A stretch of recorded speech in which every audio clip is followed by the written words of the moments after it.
En cette fin juin 2015, l'équipe se tourne les pouces au centre de traitement Ebola de Médecins sans frontières à Conakry, la capitale de la Guinée. Là, c'est très calme. J'étais ici entre septembre et fin janvier. Et à cette époque-là, on avait entre 50 et 80 patients. Aujourd'hui, on en a 0. Soudain, un appel interrompt notre conversation. Oui, dis-moi. Un cas confirmé ou un... Et on sait que c'est un enfant qui présente des symptômes. Quelques heures plus tard, la nouvelle est transmise ici. C'est le centre nerveux des essais vaccinaux de l'OMS, l'Organisation mondiale de la santé. Une nouvelle victime d'Ebola vient s'ajouter au tableau. Et ça a été confirmé? Ça a été confirmé par le laboratoire. On doit vite trouver qui a été en contact avec l'enfant. En cette fin d'épidémie, c'est l'une des dernières chances pour tester l'efficacité d'un vaccin canadien contre Ebola. Un vaccin pourtant découvert il y a 10 ans. Quand ça tombe par douzaines à tous les jours et qu'à chaque fois, tu fais ce que tu peux, tu leur mets leur intraveineuse, tu essaies de les réhydrater, mais qu'au bout de la ligne, le constat et le dénouement de l'histoire va être la même, c'est ça qui est difficile. Et ça se répète, et ça se répète, et ça se répète. Pour affronter l'épidémie d'Ebola la plus meurtrière de l'histoire, les soignants n'ont pu compter sur aucun vaccin ni traitement. Ils ont vu mourir des milliers de leurs patients et des centaines de leurs collègues. Nous aurions dû voir un vaccin avant 2014. Ils étaient dans le congélateur. On comprend tous que l'industrie, enfin c'est pas des philanthropes, c'est bien clair. Donc l'industrie ne peut produire quelque chose que s'il y a un marché. C'est la base de l'économie.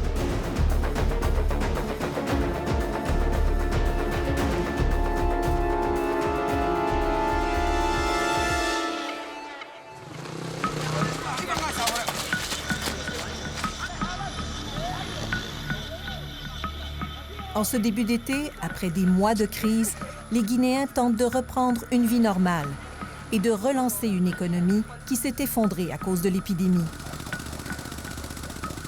Mais partout, des affiches rappellent qu'il est trop tôt pour baisser la garde, pour laisser tomber les mesures de précaution, comme le lavage des mains et la prise de température avant d'entrer dans les édifices publics. Comme point saillant de la journée d'hier, 2 cas confirmés. Nous assistons ce matin-là à la réunion du Comité de coordination nationale de lutte contre Ebola. Elle a lieu 3 fois par semaine. Aucun cas ne doit lui échapper. Sinon, c'est une nouvelle chaîne de transmission qui va démarrer. Les parents de la petite s'étaient échappés. D'après les dernières informations, comme je le disais, ils auraient été retrouvés et on espère que les actions vont porter leurs fruits pour qu'ils soient transférés au centre de traitement. Tous les partenaires internationaux sont là. Les Américains des Centers for Disease Control, Médecins sans frontières, l'Organisation mondiale de la santé, les Français et même des représentants de l'Agence de santé publique canadienne. Des partenaires à qui les Guinéens doivent parfois rappeler la dure réalité de leur pays. C'est beau de leur dire de faire l'hygiène, de faire le nettoyage, mais il faut les aider à avoir une source d'eau. Cette concertation internationale offre tout un contraste avec la situation qui prévalait 15 mois plus tôt, alors que personne ne soupçonnait ou ne voulait voir l'ampleur de la crise qui se préparait. Si vous me demandez qu'il n'y a pas eu de retard, il y a eu de retard dans les procédures. Mais il faut reconnaître que cette maladie quand même a trompé la plupart des gens qui avaient en charge de le gérer, parce qu'on pensait que c'était une épidémie qui n'allait pas très durer.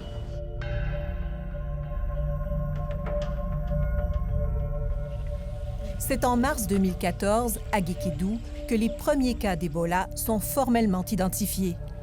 C'est la souche Zaïre, la plus mortelle. Le virus n'avait jamais frappé en Guinée. Quand les équipes d'urgence de l'ONG Médecins sans frontières arrivent sur place, elles s'aperçoivent vite que cette épidémie est inhabituelle.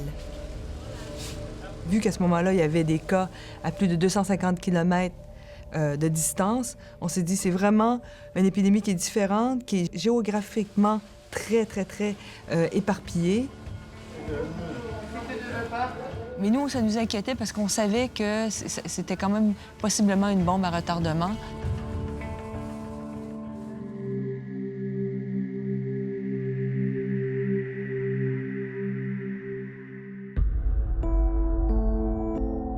Au cours des 2 mois qui suivront, personne n'écoutera les messages alarmants de Médecins sans frontières, ni le gouvernement guinéen, ni l'Organisation mondiale de la santé, en partie pour ne pas créer de panique et nuire à l'économie du pays.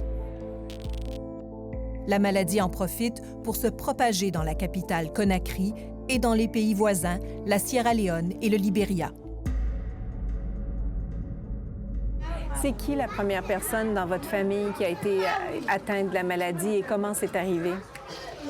Non, la première personne, tu sais que c'est maman qu'elle a été la première malade.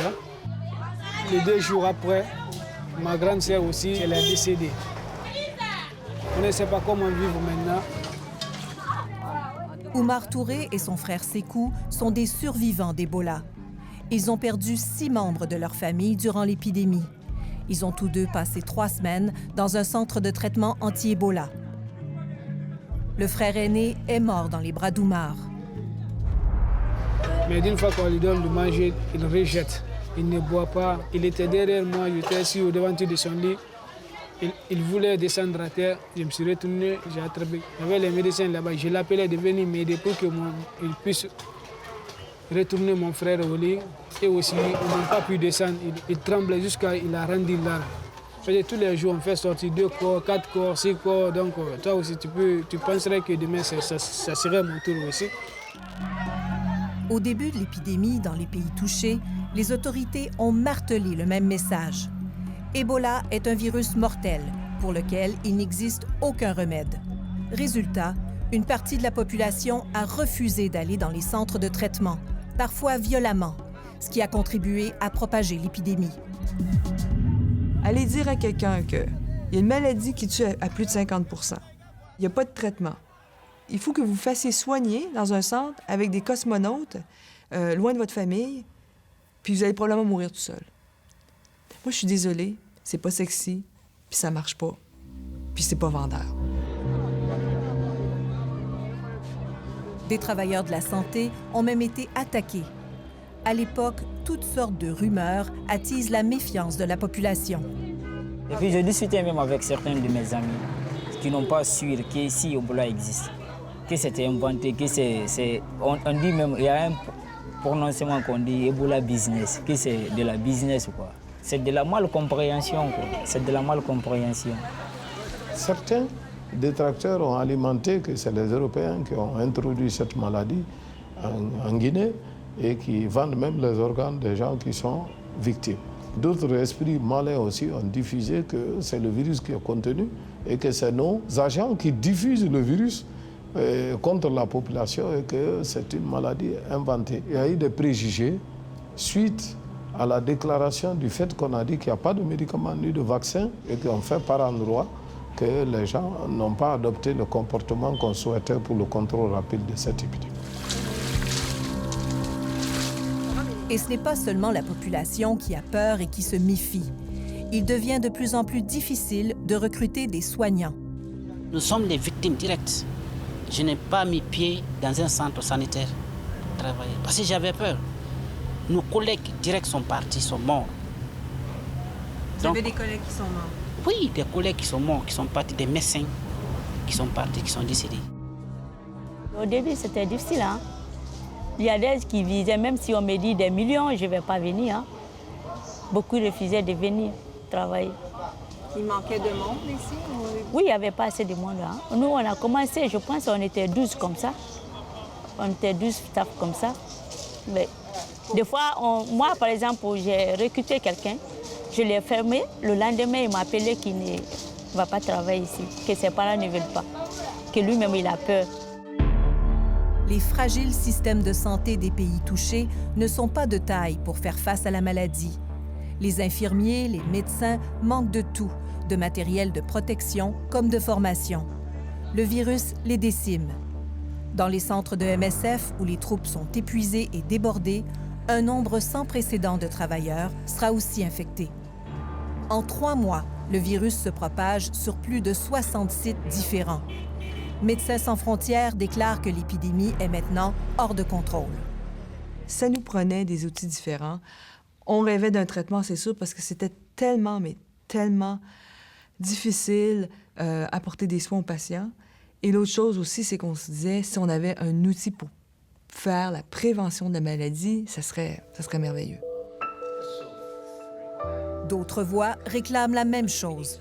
Le Britannique Jeremy Farrar dirige le Wellcome Trust, le deuxième fonds philanthropique en importance au monde dans le domaine de la santé. Je me souviens d'avoir écrit à ce sujet en juin, demandant des études sur des traitements et des vaccins. À ce moment-là, il y avait environ 200 morts. Vers la fin de l'année, on se dirigeait vers plus de 10 000 morts.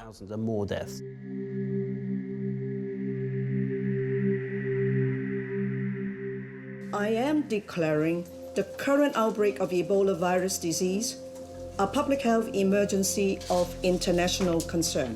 Le 8 août 2014, près de 1000 morts plus tard, la directrice générale de l'OMS déclare enfin que l'épidémie d'Ebola constitue une urgence mondiale et que la communauté internationale doit se mobiliser. Du même coup, on donne le feu vert à l'utilisation de traitements expérimentaux sur le terrain. Le problème, c'est qu'il n'y a rien de bien avancé dans le pipeline pharmaceutique. Tous ces vaccins, ces médicaments qui étaient encore à un stade très, très préliminaire, puisqu'en fait, rien n'avait encore été testé chez l'homme. On s'est dit, c'est pas possible, il faut y aller. Et ceci a été vraiment le début de l'engagement de l'OMS pour la recherche. «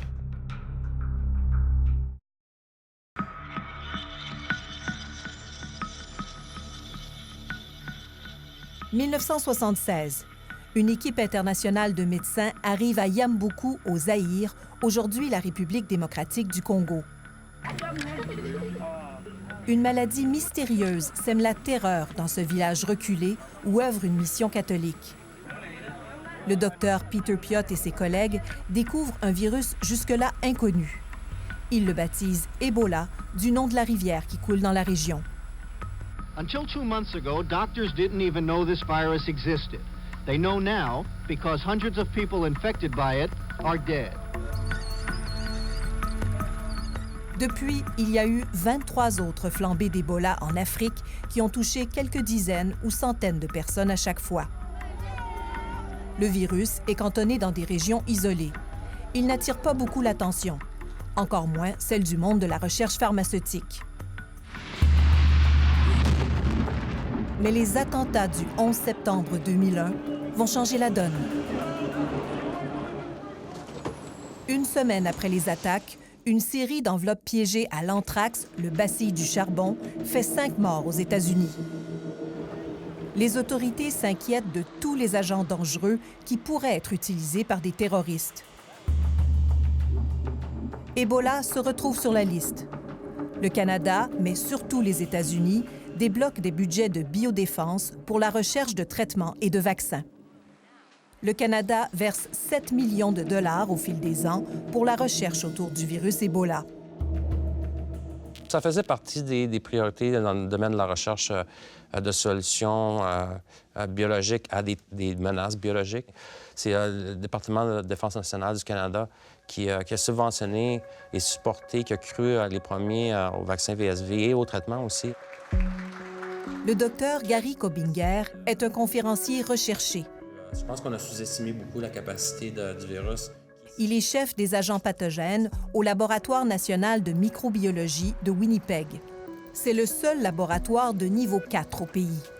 On y travaille sur les organismes infectieux les plus dangereux de la planète. Il arrive au laboratoire en 2005, où on fait déjà des recherches sur le vaccin.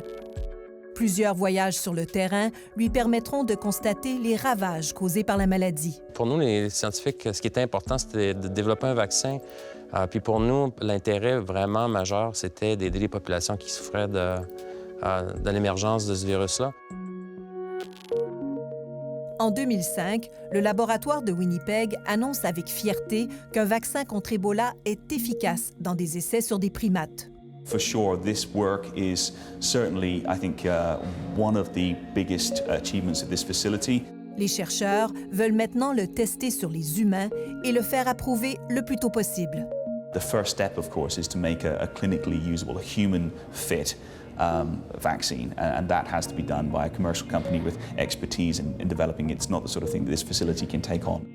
Débute alors la recherche pour trouver une compagnie qui saura faire franchir au vaccin toutes ces étapes pour arriver sur le marché. En fait, personne n'avait de l'expérience à l'époque sur comment on amène un produit vraiment du laboratoire à la clinique. Puis je pense qu'il y a un optimisme très grand des chercheurs qui se disent c'est tellement bon, on y croit tellement aussi. Mais la tâche s'avère plus difficile que prévu. La licence du vaccin n'intéresse personne. Il faudra 5 ans pour trouver un partenaire commercial. Et l'Agence de la santé publique, dont relève le laboratoire, doit se tourner vers les États-Unis.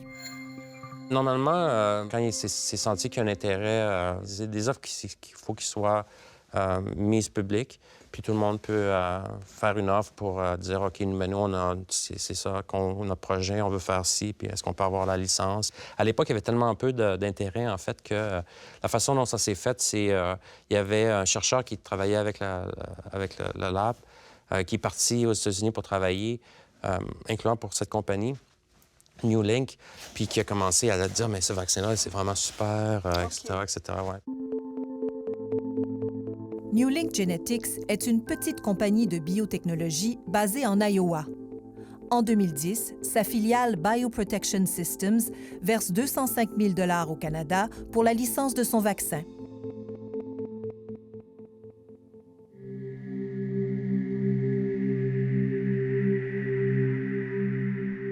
It is impossible to keep up with the sheer number of infected people pouring in our facilities. In Sierra Leone, infectious bodies are rotting in the streets. 2 septembre 2014. Médecins sans frontières lance un nouvel appel à l'aide désespéré devant l'ONU. Des moyens concrets se font attendre sur le terrain.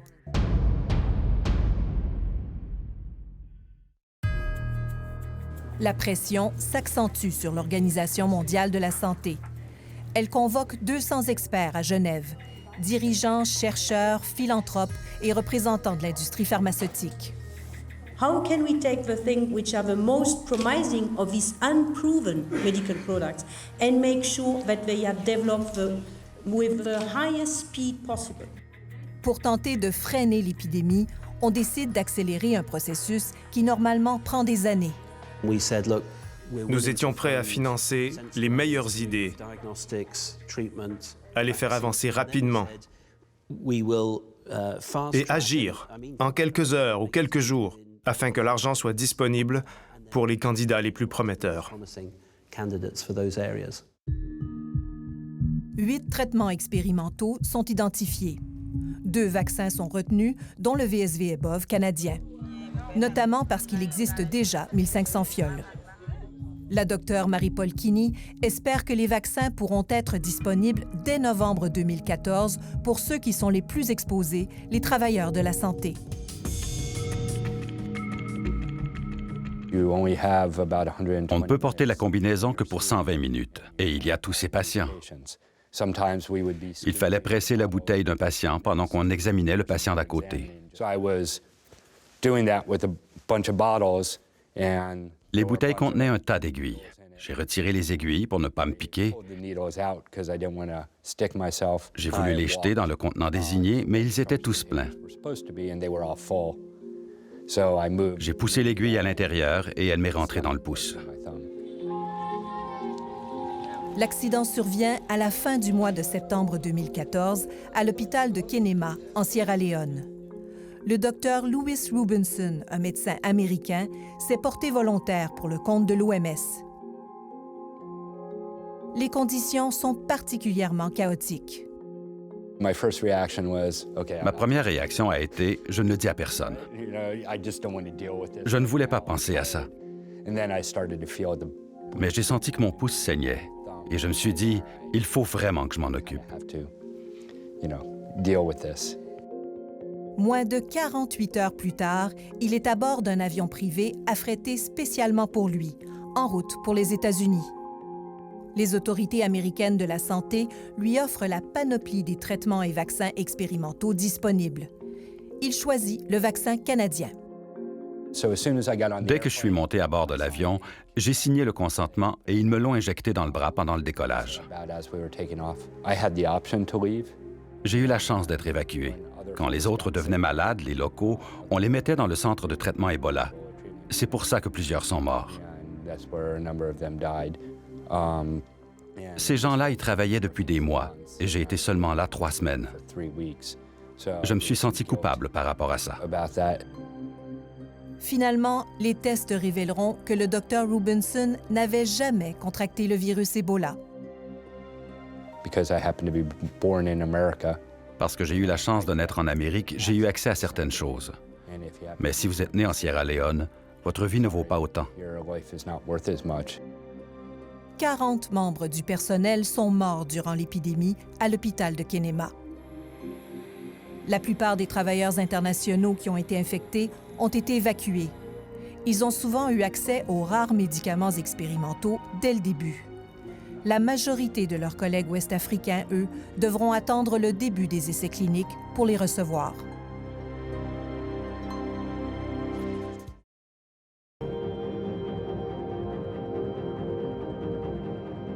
8 octobre 2014. Le Libérien Thomas Duncan meurt dans un hôpital de Dallas, au Texas. La première victime d'Ebola a décédé en sol américain. Puis, 2 infirmières qui l'ont traité sont infectées à leur tour. Les États-Unis sont pris d'une panique contagieuse, le Fearbola, comme on le baptise alors. Ebola peut traverser l'océan. Les travailleurs de la santé qui s'étaient portés volontaires en Afrique de l'Ouest sont traqués par les autorités et les médias et mis en quarantaine, même s'ils ne présentent aucun symptôme. The number of people with Ebola in these areas could reach 1.4 million by January 20th. La crainte d'une épidémie planétaire crée une fièvre boursière. Les biotech qui travaillent sur un vaccin ou un traitement sont propulsés à l'avant-scène et voient leurs titres s'envoler. À la même période, la compagnie Newlink conclut un accord de licence mondiale avec le géant pharmaceutique Merck pour le vaccin VSV-EBOV. Elle empoche le gros lot, 50 millions de dollars, pour une licence payée 205 000. Biren Amin est un analyste en biotechnologie pour la firme d'investissement Jefferies à New York. Newlink Genetics est l'une des compagnies qu'il suit de près. Avant l'épidémie, que saviez-vous à propos de ce vaccin? Très peu. Newlink se concentre surtout sur le développement de traitements contre le cancer. On n'a pas beaucoup parlé de ses programmes sur les maladies infectieuses, comme le vaccin contre Ebola. Les petites biotech comme Newlink fonctionnent à perte pendant des années, en attendant le produit qui leur permettra de faire une percée sur le marché. Les actionnaires de la compagnie fondent beaucoup d'espoir actuellement sur un traitement pour le cancer pancréatique. Il pourrait rapporter jusqu'à 1 milliard de dollars. Selon Biren Amin, le vaccin contre Ebola n'était pas la première priorité.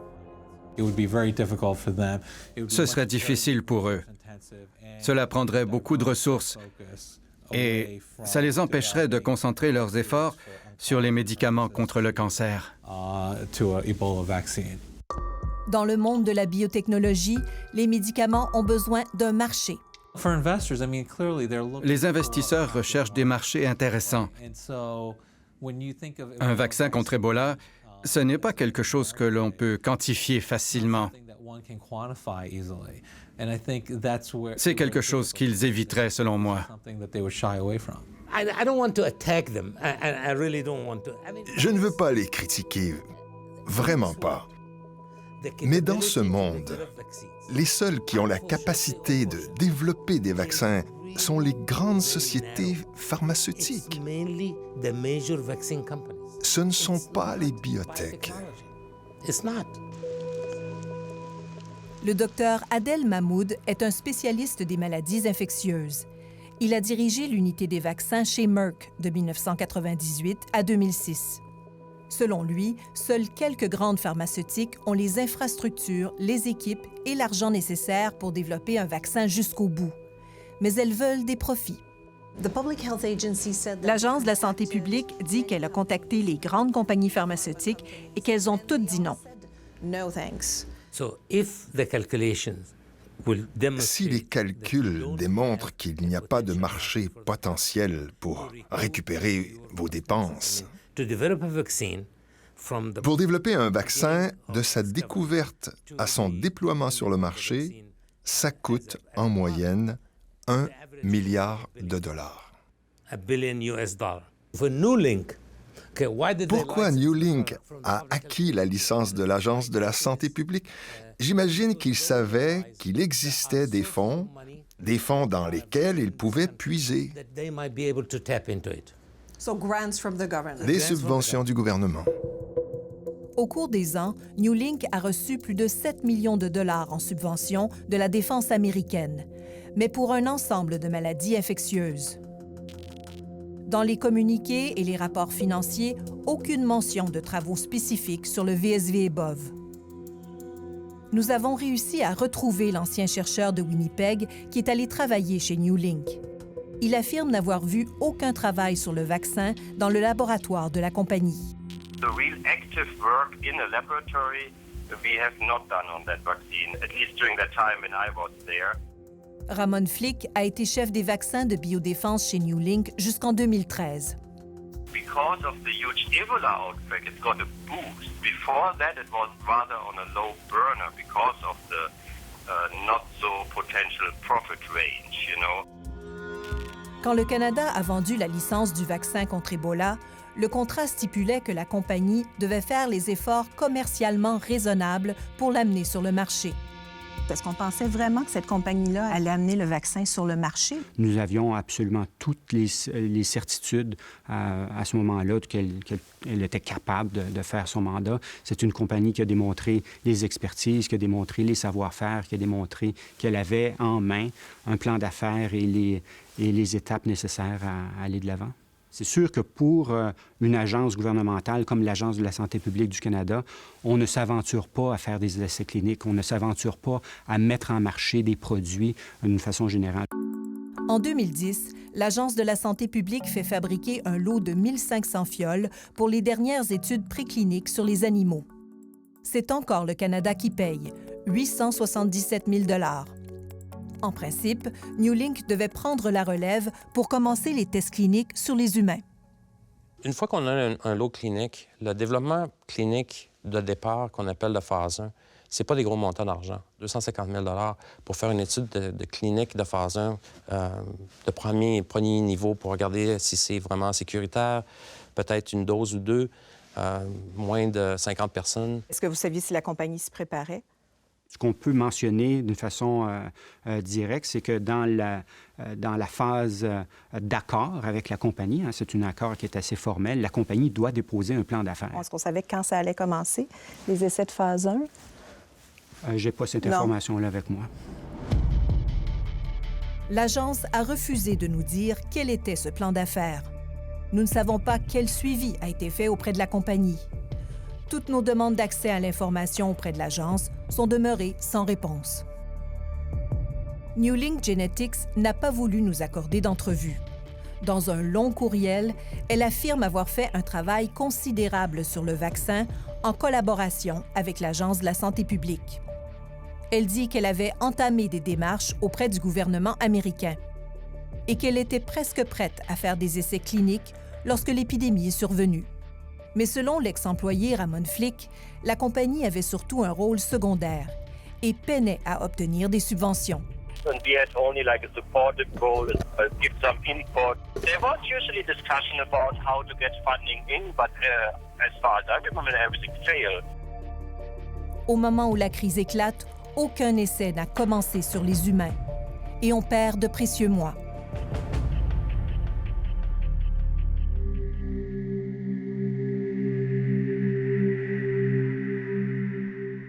Le corps, il saigne du nez, il saigne de la bouche, il saigne de partout.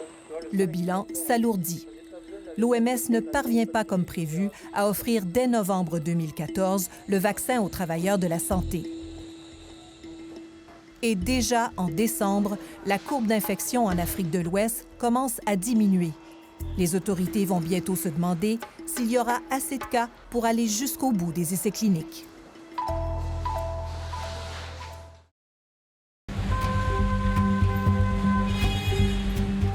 Juin 2015. En route vers Kakbelen Plateau, une communauté à 2 heures environ de la capitale Conakry. Nous accompagnons une équipe de l'Organisation mondiale de la santé. Un enfant est décédé du virus Ebola. Aujourd'hui, les personnes qui ont été en contact avec lui vont recevoir le vaccin canadien.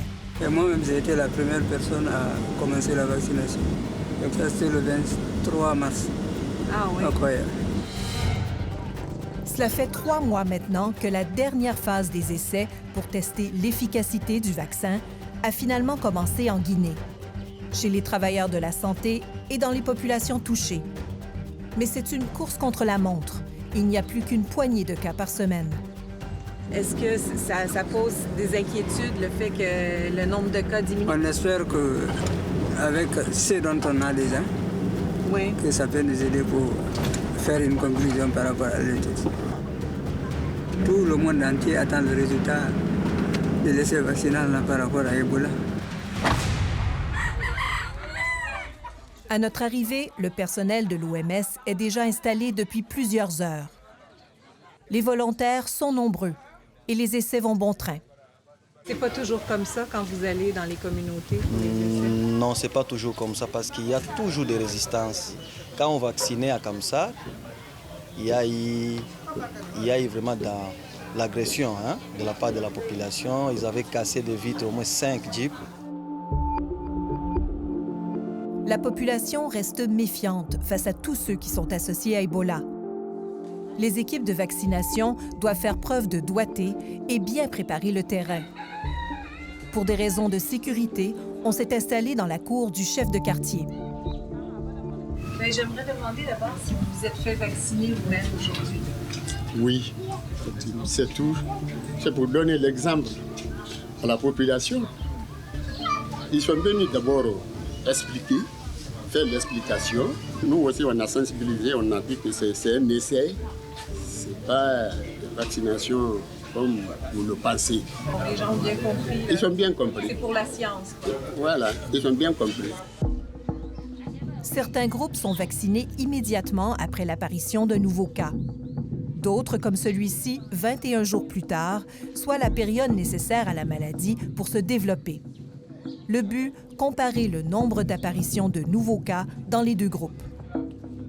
Qu'est-ce que ça va changer si jamais il y a un vaccin? Ça va changer parce que ça va donner la santé à la population. Donc ça change. La maladie qu'on a eu peur, le nom, la sale maladie là. Donc tout le monde a peur de ça. Il faut continuer, mais il y a encore des cas, c'est pas terminé. Et je pense que la méthodologie qu'on a choisie pour le faire va marcher et va nous permettre de voir si ce vaccin est efficace ou pas.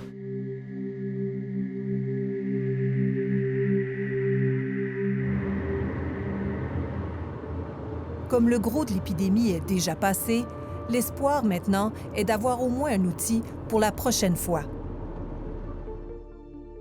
Car déjà, la récolte est mince du côté des autres vaccins et traitements testés pendant l'épidémie, soit faute de cas comme au Libéria ou parce qu'ils s'avèrent inefficaces.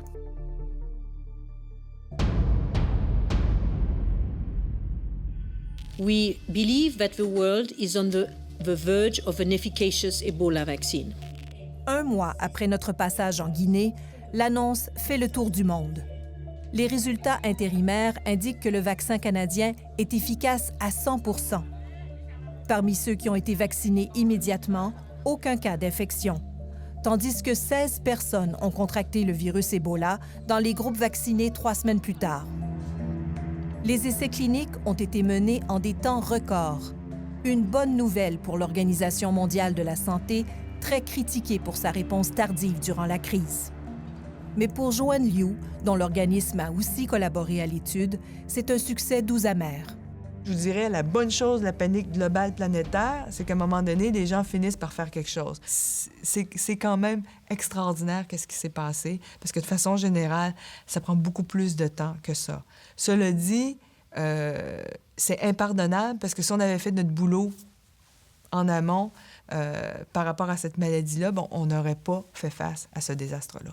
Et peut-être qu'on aurait prévenu On parle de 11 000 décès, bien, peut-être plusieurs milliers.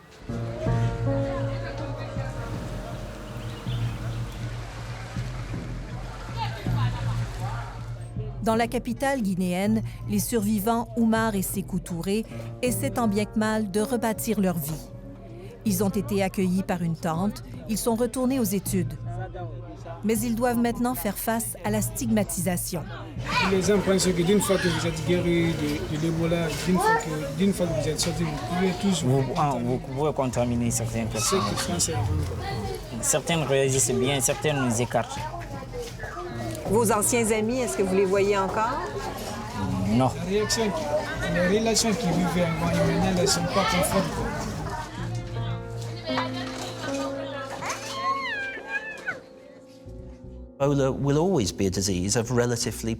Ebola sera toujours une maladie de pays pauvres en Afrique subsaharienne. Il n'y a donc pas de marché qui va générer des revenus suffisants. C'est avant tout un enjeu de santé publique. Il faut la collaboration de tous, de la santé publique, de la philanthropie et de l'industrie. Une fois que la recherche fondamentale est faite, il faut la développer jusqu'au point où on peut l'utiliser très rapidement. Il y a des produits comme ça qui sont nécessaires à développer, même si ce n'est pas un marché commercial en bout de ligne. Puis il faut pouvoir les identifier puis trouver des partenaires pour que ces priorités-là, qui sont des priorités basées sur X, Y, Z, qu'on puisse les faire avancer aussi. Pour le vaccin canadien, maintenant développé par Merck, la partie n'est pas encore gagnée. Il n'a toujours pas été approuvé par les autorités réglementaires comme la FDA américaine. En attendant, Merck s'est engagé à rendre disponibles 300 000 doses en cas d'urgence. Vous pensez que sans l'épidémie, il y aurait eu un vaccin contre Ebola un jour? Nous aurions dû, parce que ces vaccins prometteurs, ils étaient dans le congélateur. Ils ont été découverts vers la fin du 20e, début du 21e siècle. Ils étaient dans le congélateur. Et l'histoire du vaccin contre Ebola est loin d'être un cas unique. D'autres médicaments prometteurs, mais pas assez lucratifs, restent bloqués dans ce qu'on appelle la vallée de la mort pharmaceutique. Cette étape coûteuse entre la découverte et la commercialisation. Il y a beaucoup de produits comme ça dans le congélateur. SARS, le SRAS, MERS, la fièvre Lassa, le Marbourg, chikungunya, le virus Nipah, le virus du Nil. La liste est longue. Comment je vois un petit peu les choses, c'est que, honnêtement, c'est probablement que la prochaine fois, l'épidémie d'une telle ampleur, elle s'appellera pas Ebola. Elle va s'appeler autre chose. Et qu'à quelque part, on va être encore un peu pris par surprise.